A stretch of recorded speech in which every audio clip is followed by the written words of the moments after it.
Okay, so we left off here. I neglected to put a negative in front of my 3 there, but those are my 3 exclusions. And all right, now the last page of our packet. Widen this out a little bit. Okay. So, obviously, this one looks a little different because the last example had a multiplication in the middle, but here, I don't know if you can see that, hopefully you can, if you had printed out the note page here. It's available on the website along with the video here that you're viewing. This, in the last example, was a multiplication, but here it's a division. Now, the basic rule of dividing fractions is you keep the first fraction the same, and then you reciprocate or flip upside down the second fraction.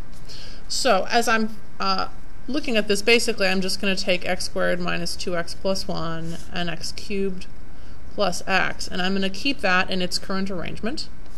I'm going to change the division to multiplication, and then this one, the numerator becomes the denominator becomes the numerator.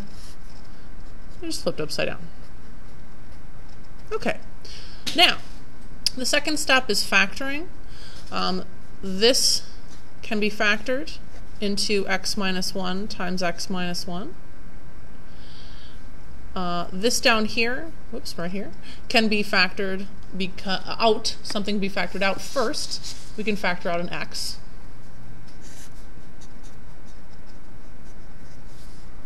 This cannot be factored any further because this is not a perfect square binomial.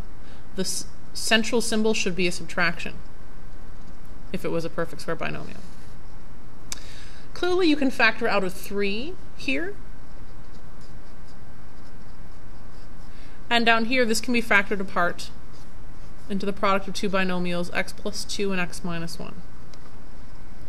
Now this is the moment where you might want to stop and say, okay, before I start canceling anything, let me make a list of my exclusions.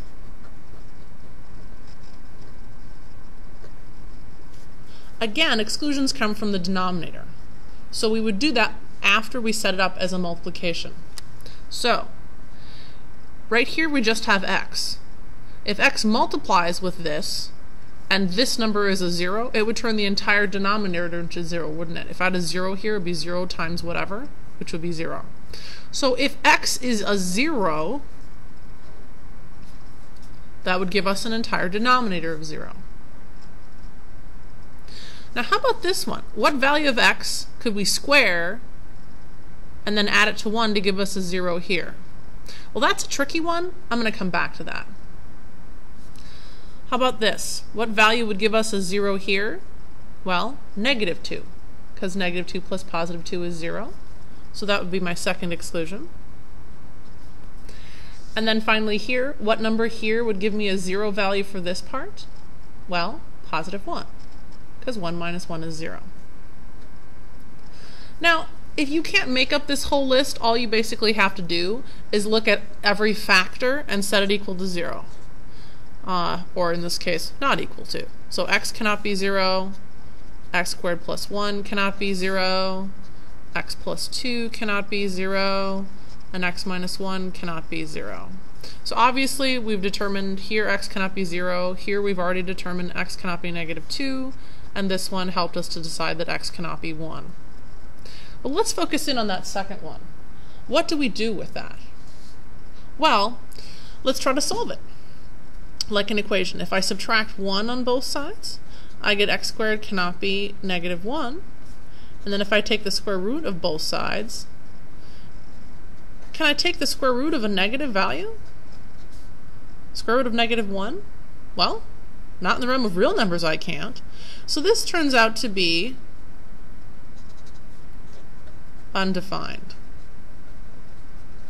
So there is no exclusion that comes from this factor. So our only exclusions are these 3 terms, or these 3 values. Now, to simplify this, I will simply go down here. Okay, what have I got here? I've got x squared plus 1 on the top and the bottom, so those will cancel. I have an x minus 1 on the top and the bottom, those will cancel. So on the top, I have 3 times x minus 1 over x times x plus 2. Now I believe the book leaves their answers in this format. So I'm going to leave my answer in that format as well. Now if you want to change that, if you want to use the distributive property and get an answer that looks like this, that is perfectly okay. Either one of those answers is correct.